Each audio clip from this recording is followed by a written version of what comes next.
قاہرہ کے غیر حنوط شدہ بازاروں میں سے ایک بازار خان الخلیلی بازار کی طرف لے جاتی سڑک کے کنارے وہ عمری با کے سامنے بیٹھی ہے، اور یہ کوئی نئی بات نہیں ہے۔ نہ عمری با نہ اس کے سامنے بیٹھی الزہرا۔ ایک فقیر ہے، مست ملنگ ہے، کبھی مشکیزی کبھی مزدور ہے۔ وہ ایک وقت میں ایک نہیں رہتا، کہیں ایک ہو جاتا ہے۔ کبھی وہ سڑک کے کنارے بازار میں کہیں بھی نظر نہیں آتا، اور ایسا لگتا ہے کہ وہ یہاں کبھی تھا ہی نہیں، اور کبھی وہ اتنا نمایاں اور ہر جگہ پایا جاتا ہے کہ یہ شک بھی نہیں ہوتا کہ کبھی وہ وہاں سے کہیں گیا بھی تھا۔ وہ کب وہاں موجود ہوتا ہے اور کب موجود نہیں ہوتا، نہ اس پر سوال اٹھتا ہے نہ اس کا جواب حاصل ہو پاتا ہے۔ دھول مٹی سے اٹی سڑکوں پر پانی چھڑکتے دکانوں کے سامنے وزنی سامانوں کو کندھوں پر اٹھائے مزدور بنے، کچھ سیاحوں کے لیے سواری کا انتظام کرتے یا بچہ کچا کھانا چنتے۔ وہ کام میں ایسے منہک ہوتا جیسے سرکار کا ادنا لیکن فرمانبردار ملازم ہو۔ کس سرکار کا؟ یہ نہ کسی نے جانا نہ اس نے بتایا۔ اس کے کام کی تندہی یہ بتاتی ہے کہ اس تنخواہ کے علاوہ بھی کچھ ملتا ہے۔ لوگ اسے سڑک کے کنارے بے سود پڑا ہوا بھی دیکھتے ہیں۔ مکھیاں اس کے منہ پر ایسے بھنبھناتی ہیں جیسے وہ شیرنی کی بھری رکاب ہو، اور وہ اسے چاٹ بھی جانا چاہتی ہوں اور بچا کر بھی رکھنا چاہتی ہوں۔ یہ ایک عمری با ہے، اور دوسری الزہرا، جو یہاں سالوں اس کے پاس نظر نہیں آتی، یا پھر سال کے کئی دن اس کے سامنے اس کے پاس دیکھی جا سکتی ہے۔ یہ بھی جتنی نمایاں رہتی ہے اتنی ہی غائب۔ جب یہ یقین ہونے لگتا ہے کہ وہ مر گئی ہوگی، تبھی وہ زندہ ہو کر اپنے پہلے سے زیادہ بدلی ہوئی بلکہ بدتر حالت میں اپنے پیروں کو چھوتے لمبے لبادے میں کسی درویش کی طرح چلتی نظر آ جاتی ہے۔ نہ پتہ چلتا ہے زمین پر چل رہی ہے، نہ پتہ چلتا ہے ہوا میں اڑ رہی ہے۔ وہ عمری با کو خدا کا ہاتھ بندہ سمجھتی ہے، برگزیدہ ہستی مانتی ہے، جبکہ عمری با اپنے منہ سے اسے کئی بار کہہ چکا تھا کہ وہ کوئی ولی نہیں ہے۔ وہ ولی کیسے ہو سکتا تھا جبکہ وہ فٹ پاتھ پر بیٹھتا ہے اور اس انتظار میں رہتا ہے کہ کب سرد ملک کے موسم سرتر ہوں اور پرندے ہجرت کر کے اسے میزبانی کا موقع دیں۔ وہ ولی اس لیے بھی نہیں ہو سکتا تھا کیونکہ سارا دن اسے حشرات کاٹتے رہتے ہیں اور وہ آئے دن بخار میں مبتلا رہتا ہے۔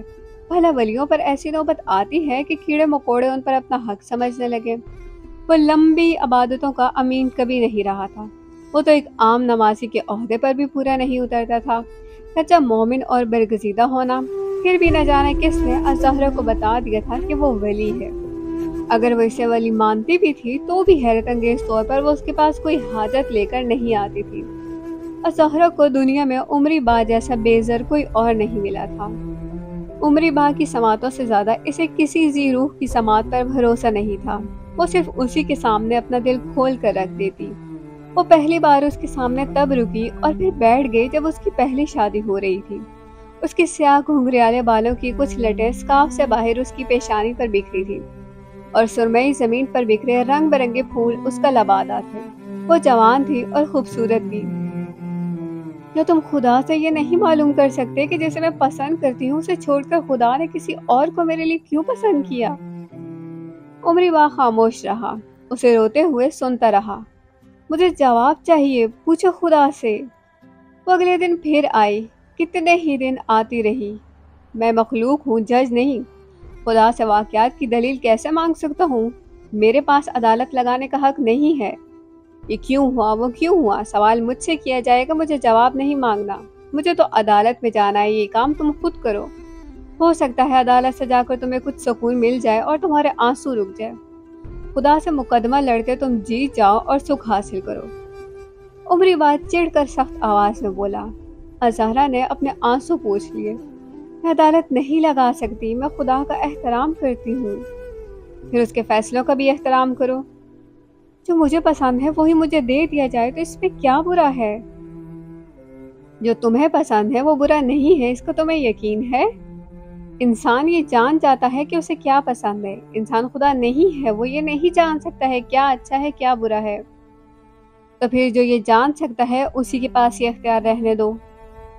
لامحدود اختیارات والی تو لامحدود خوشیاں دے سکتا ہے، ہماری پسند کی، ہماری من چاہی۔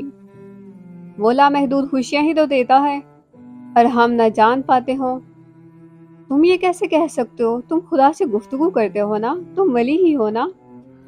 یہ باتیں تو میں خطبے میں سنتا ہوں، تم کیوں نہیں سنتی؟ میرا گھر مسجد سے بہت دور ہے۔ تمہارے گھر مسجد سے دور ہے یا تم؟ زہرا بے چین ہو گئی۔ تم میرا پیغام خدا کو کیوں نہیں دے دیتے؟ انسان اپنا پیغمبر خود ہوتا ہے، تم بھی اپنی پیغمبر بنو، اپنی ادائیگیاں خود کرو۔ عمری با کی شکل دیکھنے لگی۔ اس کی داڑھی میں تنکے الجھے تھے اور اس داڑھی کو کبھی خط نصیب نہیں ہوا تھا۔ اس کے کپڑے گندے اور بدبودار تھے۔ ایسا انسان خدا کا پیارا کیسے ہو سکتا ہے؟ وہ چلی گئی جیسے اس سے ناراض ہو گئی ہو۔ وہ خریداری کرنے بازار آئی نہ اس کے پاس، لیکن جب اس کا شوہر حادثے میں مر گیا تو اسے اس کے پاس آنا پڑا۔ وہ آئی اور روئی۔ ایک بیوی اپنے مرحوم شوہر کے لیے روئی۔ پھر اس نے اپنی پسند کے آدمی سے شادی کی اور اس نے اسے چھوڑ دیا۔ اس کا دوسرا شوہر چاہتا تھا کہ وہ اپنے پہلے شوہر کو اس کے سامنے برا بھلا کہے اور گالیاں دے تاکہ اسے معلوم ہو کہ وہ حقیقتاً اس کے نفرت کرتی ہے اور کرتی رہے گی۔ مرحوم جوار سے محبت نہیں کرتی تھی، لیکن میں اس کی احسان مند ہوں۔ اس نے میرا خیال رکھا، میرے رشتہ داروں کا احترام کیا، مجھے عزت دی۔ میں اس کے گھر میں رہی، اس کی محنت کی کمائی کھاتی رہی، اس کا دیا اوڑھتی رہی۔ میں اسے گالیاں کیسے دے دیتی عمری با؟ میں نہیں چاہتی تھی، لیکن مجبور ہو کر ایک بار میں نے مرحوم کو گالیاں دی۔ اسے کہا اور گندی گالیاں دو۔ میں نے اور گندی گالیاں دی۔ پھر وہ مجھے ہر روز یہ کرنے کے لیے کہنے لگا۔ میں نے اپنا منہ سی لیا۔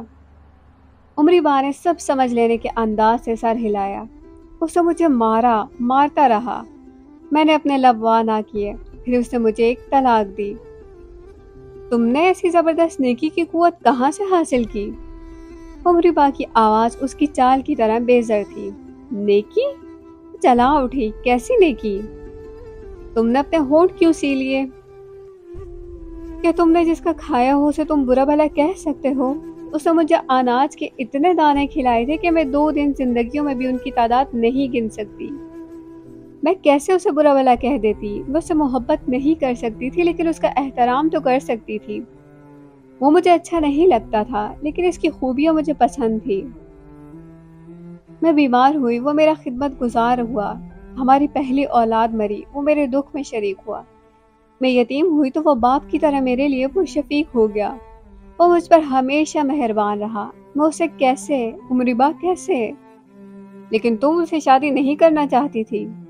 ہاں، میں اسے کبھی پسند نہیں کیا، لیکن اس کا احسان ہمیشہ مانا۔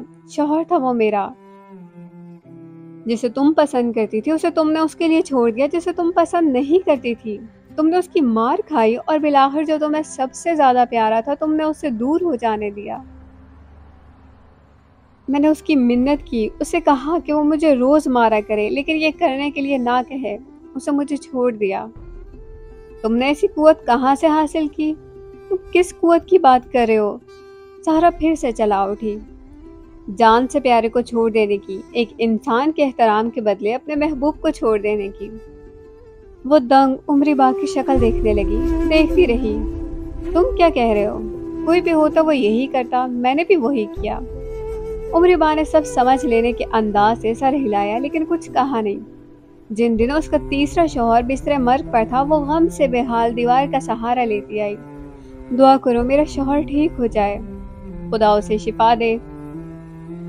مجھ سے محبت کرتی ہوں۔ تم جانتی تھی وہ موسی بیماری کا مریض ہے۔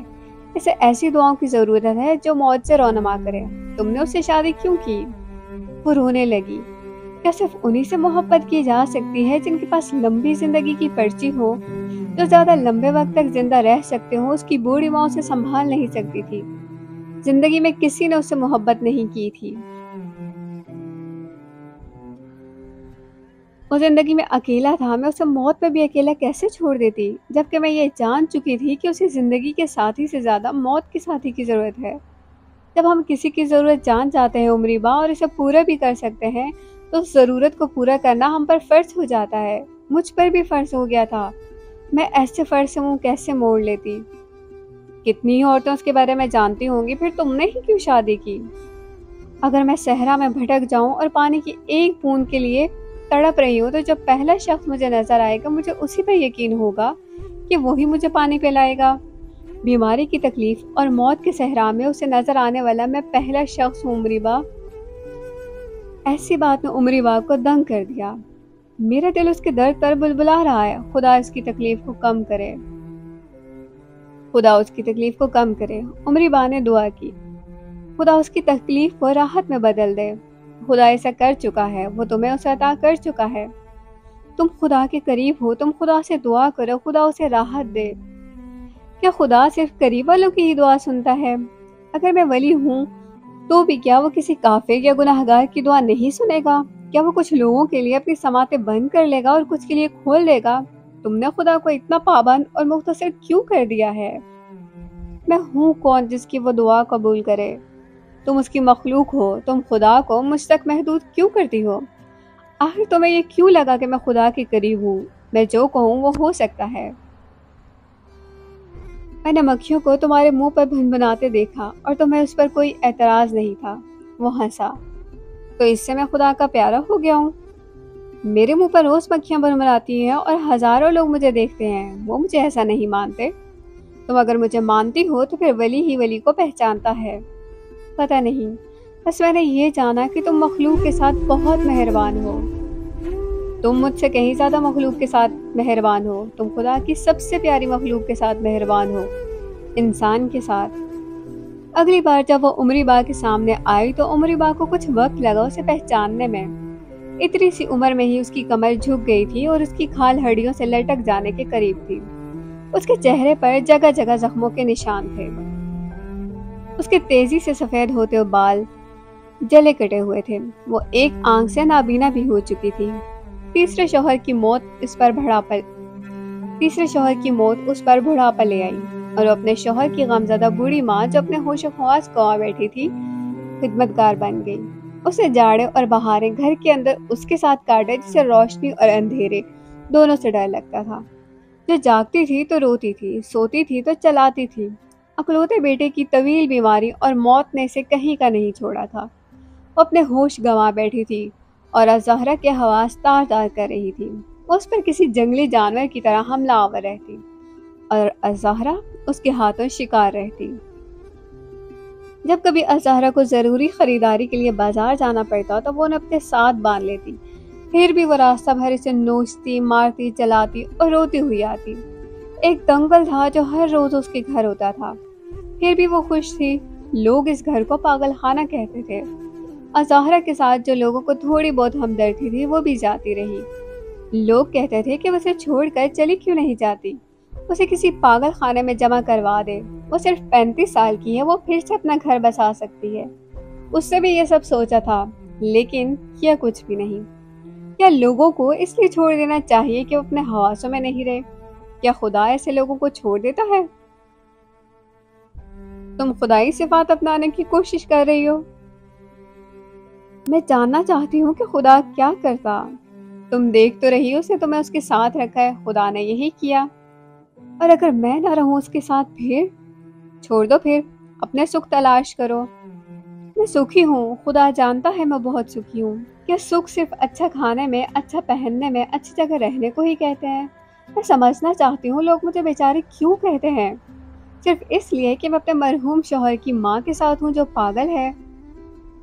میں جوان ہوں اور وہ کہتے ہیں میں خود کو برباد کر رہی ہوں۔ اگر میں ایسی پاگل ماں کے بجائے اپنے نئے شوہر کے ساتھ ہوں گی تو کیا تبھی میں سکھی ہوں گی؟ اس نے میری ایک آنکھ پھوڑ دی، گرم سلاح اس نے میری آنکھ میں گھوم دی، پھر بھی میں سکھی ہوں۔ لیکن میں تب دکھی ہوتی ہوں جب لوگ مجھے پاگل کہتے ہیں۔ تو اس پاگل ضعیف کی خدمت نے تمہیں بھی ضعیف کر دیا ہے۔ ایسے نہ کہیں عمری با، جس میں ان کا اختیار نہیں اس کا الزام بھی انہیں نہ دے۔ کیا زندگی جوانی کی بہاریں اور بڑھاپے کا آرام ہی ہے؟ کیا وقت سے پہلے بوڑھا ہو جانا عذاب ہے؟ کیا نیکی اپنے سکھ کو حاصل کرنے کے بعد کیا جانے والا عمل ہے؟ تو تم یہ سب نیکیاں جمع کر رہی ہو؟ نہیں عمری با، نیکی میرے بس کی بات نہیں۔ میں نے عبادتوں میں راتیں گزاری ہیں نہ دن۔ تمہاری یہ عاجزی خدا کو پسند ہوگی یقیناً۔ اگر پسند ہوتی تو وہ مجھے بزرگی عطا کرتا۔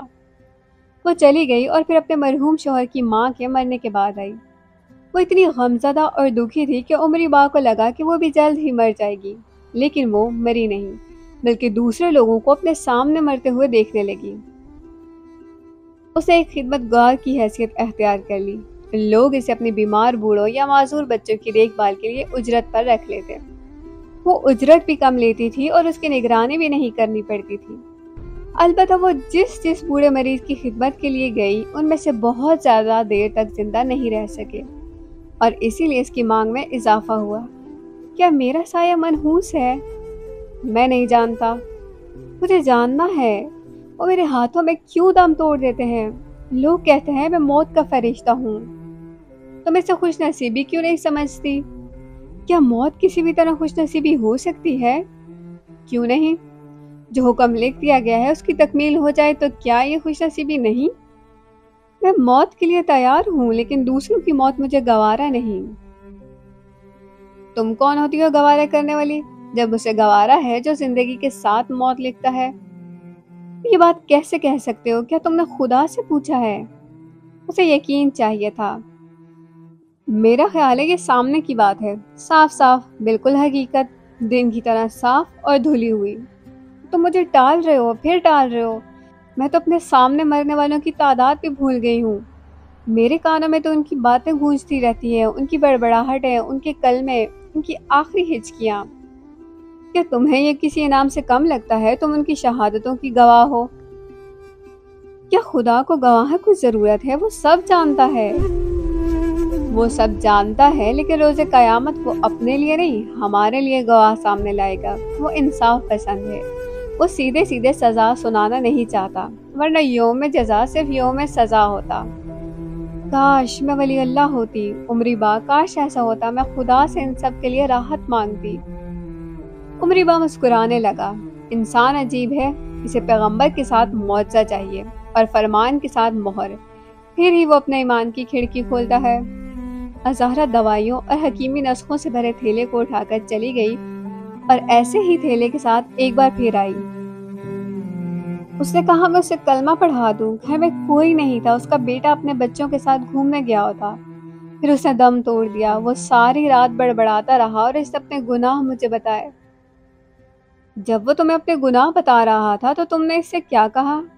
میں نے کہا خدا رحمان ہے، وہ اس سے کہیں زیادہ رحمان ہے جتنا تم سوچتے ہو یا جانتے ہو۔ وہ تمہیں معاف کرنے کا رائے برابر جواز بھی نہیں چھوڑے گا۔ میں ساری رات اسے یہی کہتی رہی۔ میں چاہتی تھی وہ خدا کی رحمت پر ایمان رکھ کر جان دے۔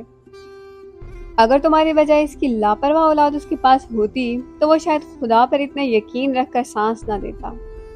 زہرا معصومیت سے مسکرا دی۔ خدا رحمان ہے، وہ ہمارے یقین پر اپنا رحم نہیں کرتا۔ ہم اعتقاد رکھتے ہیں یا نہیں، وہ رحمان ہی ہے۔ تم نے خدائی صفت کی ایسی حقیقی پہچان کیسے حاصل کی؟ یہ تو سامنے کی بات ہے، صاف صاف، بالکل حقیقت۔ کیا تم نہیں دیکھتے یہ سب؟ کیا وہ میرے اعتقاد مجھ پر رحم کرے گا؟ عمری با معصومیت سے مسکرا دیا۔ تو تم نے یہ جان لیا؟ اگر میں برگزیدہ بندی ہوتی تو خدا کو زیادہ اچھی طرح سے جانتی۔ تو تمہیں بھی مہر چاہیے، دلیل کے ساتھ ثبوت۔ عمری با نے اس کے رخصت ہو جانے کے بعد کہا۔ اسے دروازہ کھولا تو سامنے ایک ڈھلتی عمر کی عورت کھڑی تھی۔ کون؟ دیکھو میں نے تھیلا تیار کر لیا ہے، میں نکلنے ہی والی تھی گھر سے۔ کچھ نسخے تیار کرنے میں وقت لگا، ورنہ اندھیرا چھانے سے پہلے میں گھر سے نکل چکی ہوتی۔ اسے لگا جس نئے مریض کے لیے اسے خدمت گار کی حیثیت سے معمور کیا گیا ہے انہی میں سے کوئی اسے لینے آیا ہے۔ عورت اسے دیکھ کر تھوڑی دیر کے لیے جھجک گئی۔ زہرا نے آنکھ رگڑ کر اپنی بینائی کو ذرا صاف کیا اور ایک پریشان حال اجنبی عورت کو سامنے کھڑا پایا۔ میرا گھر جل چکا ہے، میرا شوہر مر چکا ہے، میں بے اولاد رہی اور پھر میرا ایمان ڈگمگا گیا۔ میں نے خدا کو گنوا دیا، اسے سسک کر کہا۔ زہرا نے ذرا غور سے دیکھا، پھر آگے بڑھ کر اس کے ہاتھ پر تھپکی دی۔ میں 2 ٹانگوں سے معذور ایک ضعیف کی خدمت کے لیے جا رہی ہوں، کیا تم میرے ساتھ آنا چاہو گی؟ خدا کو اس کی مخلوق کی خدمت کے ذریعے پانے کی کوشش کرو گی؟ عورت نے سر ہلا دیا اور زہرا کے ہاتھ سے تھیلا لے لیا۔ تم مجھے جانتی ہو؟ کیا آپ مجھے نہیں جانتی؟ اس فقیر نے کہا میں یہاں آ جاؤں، مجھے خان الخلیلی۔ عمری با؟ زہرا حیران رہ گئی۔ وہ میرا گھر نہیں جانتا، ہمیشہ میں ہی اس کے پاس گئی ہوں، تمہیں جھوٹ بولنے کی ضرورت نہیں تھی۔